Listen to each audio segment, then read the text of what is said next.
Sit down. Cookies right now. Hi.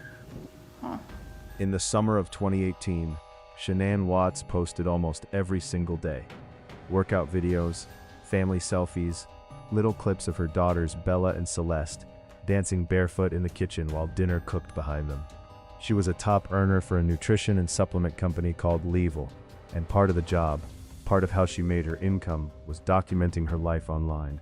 The house, the husband, the girls, the routine. It looked like the version of the American dream you're supposed to want.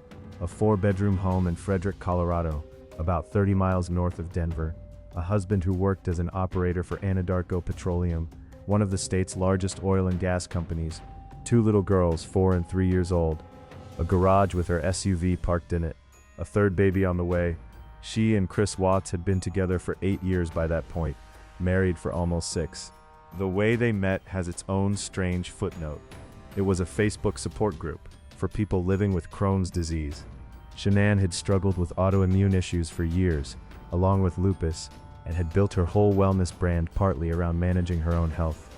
Chris reached out in that group. They started talking, and it moved fast, engaged within months, married within about a year of meeting.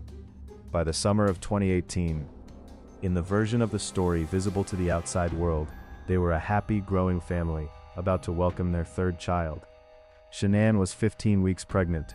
They'd already picked a name for their son, Nico Watts. None of that made it into the murder investigation that would begin just weeks later. But all of it matters, because it's the last version of this family that existed before everything came apart. Because almost everyone who knew them at the time believed it completely. Before we get further into this one, if you're new here, hit subscribe, because this channel covers cases the way they actually happened, not the sanitized version, and not the version that gets easier to watch. This is one of the hardest cases we've done. Stay with it. Shanann's social media presence wasn't incidental to who she was. It was central to it. She'd built a real income and a real identity around being visibly, publicly healthy and happy. Posting about her health journey, her marriage, her girls, in a way that read as aspirational to thousands of people following along. Friends who knew her described her as driven, competent, and genuinely devoted to her daughters. She wasn't performing a persona that had nothing underneath it. By every account from people who actually knew her, the warmth in those videos was real. That's part of what makes the posts so difficult to watch back now. There's no foreshadowing in them. Bella and Celeste, in the last videos Shanann ever posted, are just 2 little girls being little girls, unaware the way children are supposed to be allowed to be unaware of anything happening around them. Chris appeared in a lot of that content too, smiling at the camera, reading to thousands of followers as a supportive, involved father. Whatever was happening privately in the marriage by that summer, none of it showed up in what the public was shown. The cracks started earlier that summer, though nobody watching from the outside could see them yet. In early June, Chris was promoted at work, moved from a field rover position which kept him out on remote sites most days, into a field coordinator role, which meant regular hours in an office. That's where he crossed paths with a coworker named Nichol Kessinger. At first, by both of their later accounts, it was nothing. Small talk near the coffee machine. Then it became texting. Then, by Chris's own admission, the texting turned into something he described as flirtation that escalated to what he called a different level. They made plans to see each other properly after Chris got back from a trip he'd already committed to. A family trip to San Diego with Shanann in late June. He went on that trip, he came home, and shortly after, in early July, Chris and Nichol started a physical relationship. It moved fast. They were seeing each other 4 to 5 times a week. Nichol didn't know, for most of this, that Chris was married with 2 kids and a 3rd on the way. Chris had let her believe his marriage was already over, that he was in the final stages of a divorce, and that there was nothing to hide by being seen with her. He wasn't just lying to his wife, he was lying to the woman he was leaving her for too. 2 separate stories, running at the same time, each one designed to keep the other from ever finding out. Meanwhile, Shanann was noticing things. She traveled constantly for work, sometimes for a week or more at a stretch. But she still had access to their shared bank account, and while she was away, she started seeing charges that didn't add up. Restaurant tabs, showing up in Colorado while she was hundreds of miles away in North Carolina visiting family. Tabs that, by their size, looked like they covered more than one person's meal. She confronted Chris about it multiple times, according to what prosecutors would later lay out. He denied everything, every time. There was also a financial dimension sitting underneath all of it. The Watts family had taken on significant debt in the years leading up to 2018, a large mortgage on the Frederick house, and other obligations that put real pressure on a household income built around one salaried oil and gas job and one commission-based side business. Prosecutors later pointed to that financial strain as part of the broader picture of a man who saw his current life as something to escape entirely, rather than something to repair.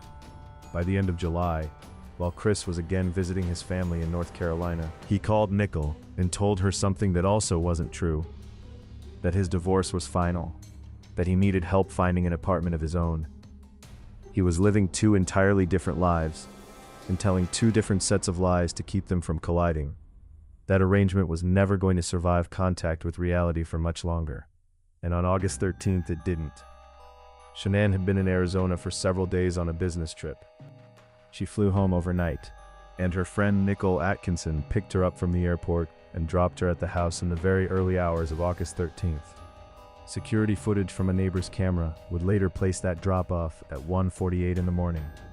Everything from this point until his arrest comes from Chris's own account, given weeks later during questioning.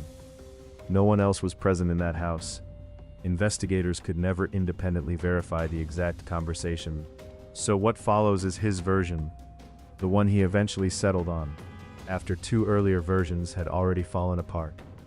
According to Chris, he woke Shanann up a short time after she got home, before he was supposed to leave for work, wanting to talk about the marriage and where things stood. He claims that instead of finding any kind of path forward, he told her the truth about the affair and told her the marriage wasn't going to last. Shanann's response was that he would never see the kids again. That's the moment in his account where things turned violent. He says something changed in him in that instant, and that hearing her say he'd lose access to his daughters is what pushed him into strangling her, right there in their bedroom. It's worth repeating. This is his explanation for what happened, offered months after the fact, by the only person who survived that room. Their 4-year-old Bella was somewhere in the house at the time. By Chris's account, she walked in. She asked her father what he was doing with her mom. He says he told her that her mother was sick and that they needed to get her to the hospital to help her feel better. That lie, "Mommy is sick, we need to take her to the hospital," is, according to Chris, the last thing he said to his daughter before he wrapped his wife's body and loaded her, along with both of his children, into the back of his truck. He then drove all three of them, together, to a remote work site nearly 45 minutes away. We'll come back to what happened when he got there, because for the next 2 days, the outside world had no idea any of this had happened. All anyone knew was that a mother and her 2 daughters had vanished. That same day, before anyone outside the house even knew the family was missing, Chris made 2 phone calls that only make sense in hindsight. He called the girls' school, a Primrose location, and told an administrator that Bella and Celeste would no longer be attending. Then he called a realtor, telling her he wanted to sell the family home and move into something smaller. Both calls happened hours before anyone had reported his family missing. Neither one makes sense if he believed, even for a moment, that his wife and daughters were simply out running errands. Later that same morning, Shanann's friend Nichol Kessinger grew worried. Shanann had missed a scheduled prenatal doctor's appointment and wasn't responding to calls or texts, which wasn't like her. Atkinson drove to the house herself, and when nobody answered the door, she called 911. Officers arrived that afternoon for what was initially treated as a welfare check. Chris let them in without hesitation. On the surface, he looked like a concerned husband. He told police that Shanann had left that morning to meet a friend, taking the girls with her, and that he hadn't heard from her since. Body cam footage from that very first visit shows him walking officers through the house. Calm, cooperative, answering questions without much resistance. To someone watching it without any other context, it plays like a man who's simply confused and worried. But that same footage captured something else. As officers moved through the house with him, they noted that Shanann's SUV was still parked in the garage. Her purse was still inside. Her cell phone was still there. And so was a pair of shoes friends would later describe as her favorites. The one she almost never left the house without. None of that lined up with a story about her voluntarily leaving to see someone. It was a small detail in a much longer body cam recording, but it was the first thread investigators pulled on. Officers returned to the house again later that same day, and again the following morning, and each visit produced more body cam footage along with more small inconsistencies. Chris's account of the previous morning kept shifting slightly each time he retold it. Which door Shanann supposedly left through, what she was wearing, what time exactly he says he last saw her. None of these details were dramatic on their own, but investigators trained to notice this kind of thing watch for exactly that pattern, a story that changes shape a little every time it's told, rather than staying fixed the way a true memory usually does. By August 14th, what had started as a missing persons case had escalated into a full search operation.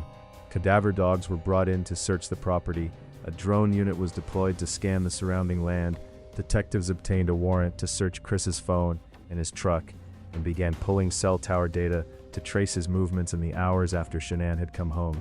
Over the following 2 days, the investigation accelerated fast, and multiple pieces of evidence started stacking up against Chris specifically, rather than pointing toward any kind of stranger abduction. A neighbor's home security system had picked something up in the very early hours of the 13th. The footage showed Chris, alone, moving around outside, and at one point loading something bulky into the bed of his work truck, at a time that didn't match the version of the morning he'd been telling police. Around the same time, Chris agreed to do a televised appeal, standing in his driveway, asking publicly for his family's safe return. It's since become one of the most studied pieces of footage in the entire case. He appears to choke up. He says he wants his family home. But investigators watching that same clip picked up on something specific in his word choice. Several times, describing Shanann and the girls, he used past tense, talking about them the way you'd talk about people who were already gone, not people you were desperately hoping to find. It's the kind of detail that's easy to miss watching once, and hard to miss once someone points it out to you. When detectives asked Chris to take a polygraph test, he agreed to it without hesitation, which on its own struck some investigators as notable. Guilty parties don't always refuse polygraphs, but a willing, immediate yes is a different kind of data point than reluctance would have been. He failed it. Investigators didn't reveal the failed test to him right away. Instead, they used it as leverage in the interviews that followed, watching closely for how he'd respond to being pressed on inconsistencies without yet knowing the test had already told them he was lying. Detectives also brought Chris's own father into the process at one point, hoping a family member might be able to get him to open up in a way strangers in uniform couldn't. That approach worked, eventually, though not immediately. It would take several more rounds of questioning, spread across a couple of days, before Chris moved off his original story at all. By this point, investigators had also learned about Nichol Kessinger and brought her in for an interview. She was, by every account, blindsided. She told police she barely knew Chris in the grand scheme of things, that their relationship had started only a couple of months earlier and had never gotten as far as meeting his family or friends. She said she had no idea he was married with 2 young children, let alone that his wife was pregnant, until she saw it on the news like everyone else. She told detectives she believed, based on what little she knew of him, that something in Chris had already been unraveling long before she ever entered the picture.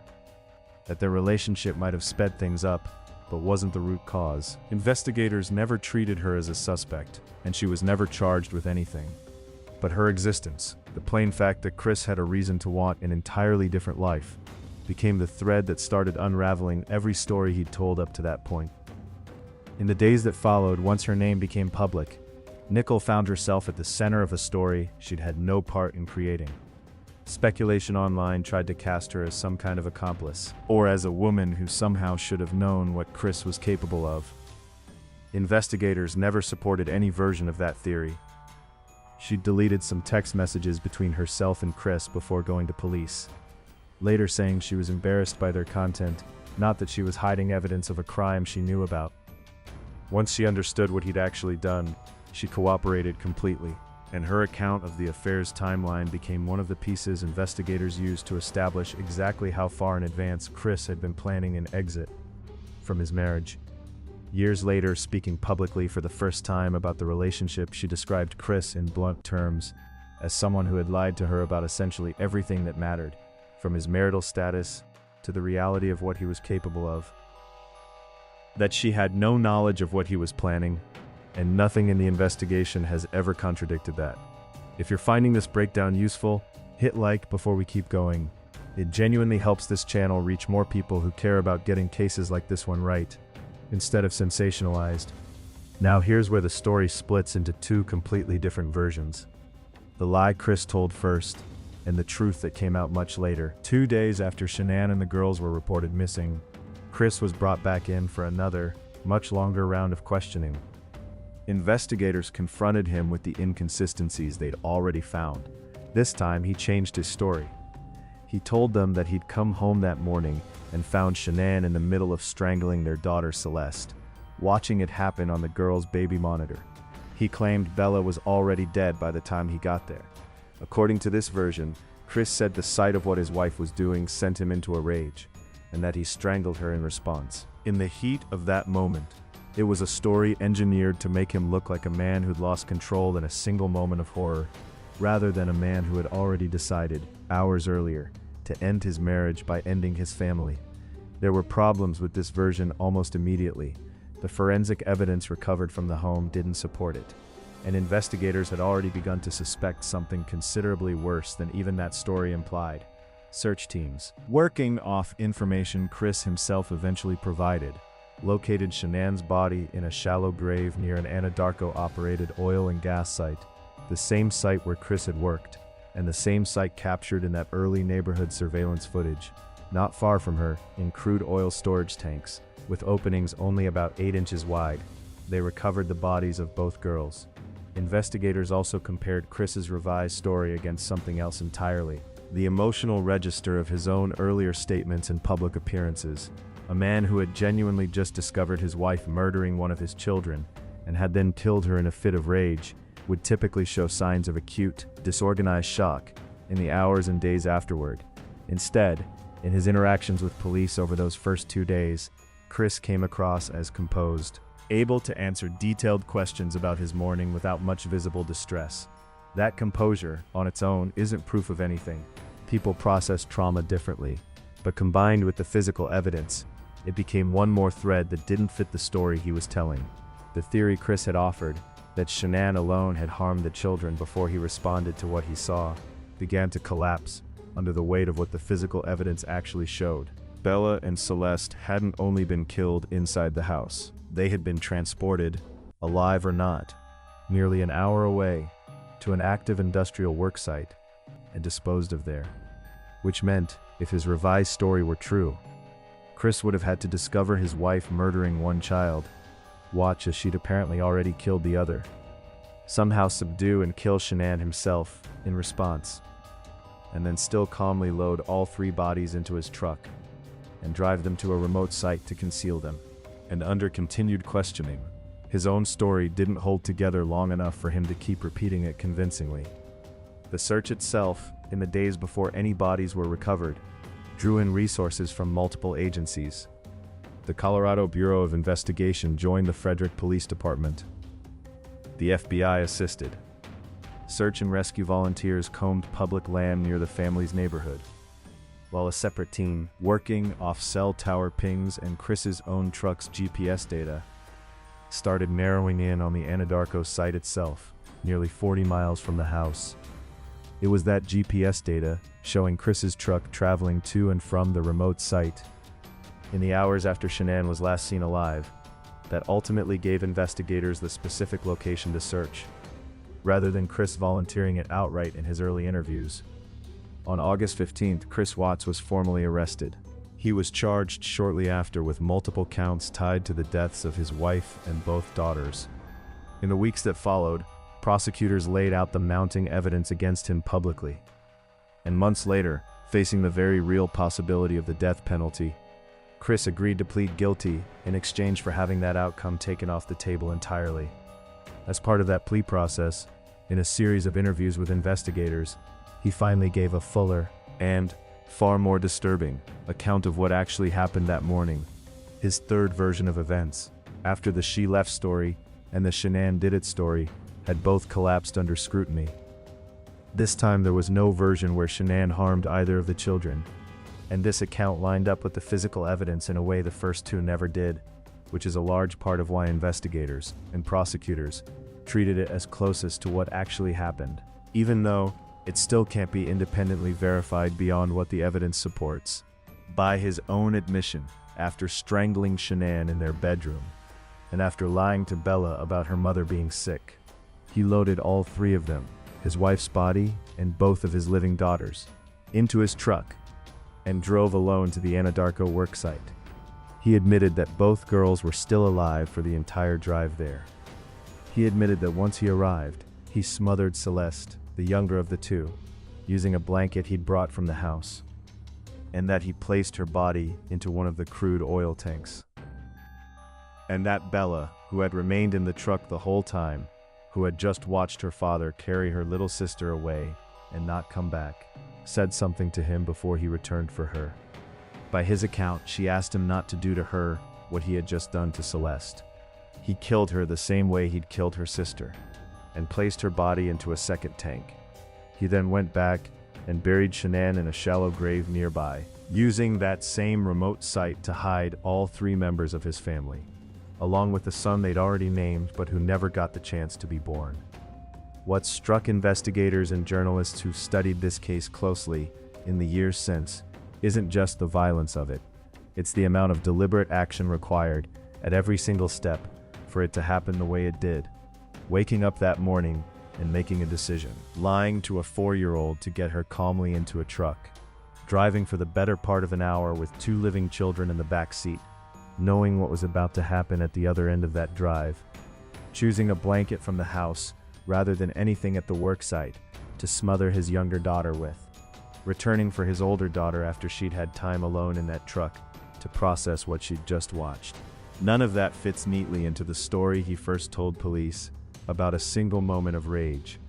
A rage killing doesn't usually involve 45 minutes of driving and a return trip for a second victim who has had time to fully understand what's coming. The gap between his first version and what actually happened is, in a lot of ways, the most important part of this entire case, because it's the difference between a man claiming he lost control and a man who, by every piece of evidence recovered, appears to have stayed in complete control the entire time. That distinction was central to how prosecutors ultimately built their case, and it's part of why the death penalty was on the table at all before the plea agreement took it off. Chris Watts ultimately pleaded guilty to 5 counts of first-degree murder, 1 count of unlawful termination of a pregnancy for the death of Nico, and 3 counts of tampering with a deceased human body. At his sentencing hearing in November of 2018, the judge overseeing the case told him directly that out of thousands of cases he'd presided over in his career, this ranked among the most inhumane and vicious he had ever seen. Chris was sentenced to 5 consecutive life sentences without the possibility of parole, with additional decades layered on top for the unlawful termination of the pregnancy and for how he disposed of his family's remains afterward. He largely kept his head down throughout the hearing, while Shanann's parents and other family members delivered victim impact statements describing exactly what had been taken from them. Frank Ruzick, Shanann's father, spoke directly to the man who had once called him Dad. Sandra, her mother, described the specific, ordinary things she would never get to do again. Never see Bella start school, never see Celeste learn to read, never hold the grandson she'd already started buying clothes for. These weren't abstract statements about loss in general. They were built from the small, specific future that had already existed in their minds before August 13th erased it. The hearing lasted the better part of a day. By the end of it, Chris Watts had gone from a husband who'd stood in his own driveway pleading for his family's safe return, to a man formally, legally responsible for ending all of their lives, sentenced to spend the rest of his own life in prison for it. He is currently serving that sentence at a correctional facility in Wisconsin, having been transferred out of Colorado's prison system sometime after sentencing. At a press conference following the sentencing, the district attorney told reporters that Chris's motive, as far as investigators could determine it, came down to wanting what he called a fresh start, a chance to walk away from his marriage and his responsibilities entirely. rather than face the reality of a divorce, custody arrangements, or financial fallout. Prosecutors pointed to specific behavior in the weeks leading up to the murders as evidence of premeditation, rather than a single moment of losing control, including financial pressure the family was under, and steps Chris had reportedly already begun taking to extricate himself from the marriage before August 13th ever arrived. Shanann's parents have spoken publicly many times since the murders, both in interviews and through a wrongful death lawsuit filed against Chris. That lawsuit resulted in a judgment requiring Chris to pay tens of millions of dollars in damages to Shanann's estate, though the practical likelihood of the family ever collecting a meaningful amount from an incarcerated man remains slim. For Shanann's parents, the lawsuit was never really about the money. It was about forcing a legal record of exactly what he'd taken from them, on paper, in a courtroom, separate from the criminal case. The Rozuseks have also spoken about the toll of losing not just their daughter, but both granddaughters and an unborn grandson in a single day, and about the particular cruelty of having to grieve all four of them at once, while the person responsible was someone they had welcomed into their family for nearly a decade. In the years since, Chris has given a handful of additional interviews from prison, and written letters to at least one pen pal, offering further detail about that August morning and about the affair that preceded it. He's placed blame on Nichol Kessinger for the choices he made, going as far as describing meeting her as the reason he decided to kill his family at all. Investigators in Shanann's own family have both been cautious about how much weight to give these later statements, given how many times Chris's account of that morning had already changed by the time he finally settled on the version closest to the truth. What hasn't changed in any version is the outcome. A family that looked from the outside like it was building toward a third child and an ordinary suburban life was gone within the span of a single morning, because one person in that house had already decided he wanted a different one and chose the most irreversible route possible to get there. Shanann never got the chance to meet the son she'd already named. Bella never got to finish being 4 years old. Celeste never got to finish being 3. And the only person who knows the complete truth of what happened inside that house and out at that work site is the one person whose account has never fully been trusted by the people investigating it or by the family he destroyed. What makes this case continue to resonate years later isn't just the brutality of it. It's the gap between the version of this family visible on Shanann's page and what was actually happening underneath it at exactly the same time. Frederick, Colorado, has changed in the years since. The house on Saratoga Trail changed hands. The work site where Shanann, Bella, and Celeste were found has become unofficially a place people still visit to leave flowers and stuffed animals, particularly around the anniversary of their deaths each August. Nico Watts, the son who was never born, is memorialized alongside his mother and sisters at the family's gravesite. 4 names, from one family, from one morning. There's no clean lesson at the end of a case like this one. The videos Shanann posted right up until the end don't contain a hidden clue, no matter how many times people go back and rewatch them looking for one. What they contain is exactly what they appear to be: a mother who loved her daughters, documenting an ordinary summer, with no idea it was her last one. It's also worth remembering, one more time, how we got the version of events we just walked through. Chris told 3 different stories before landing on this one. First, that Shanann simply left with the girls, then that she'd killed the children herself and he'd reacted in rage, and finally, only once the evidence made anything else impossible to sustain, something closer to the truth. That pattern is exactly why investigators and Shanann's own family have never taken anything he said since at face value. If this case affected you, the way researching it affected putting this video together, let me know in the comments below. I read every single one, and if you want more cases covered with this same level of care and this same commitment to getting the facts right, instead of chasing the sensational version, subscribe so you don't miss the next one.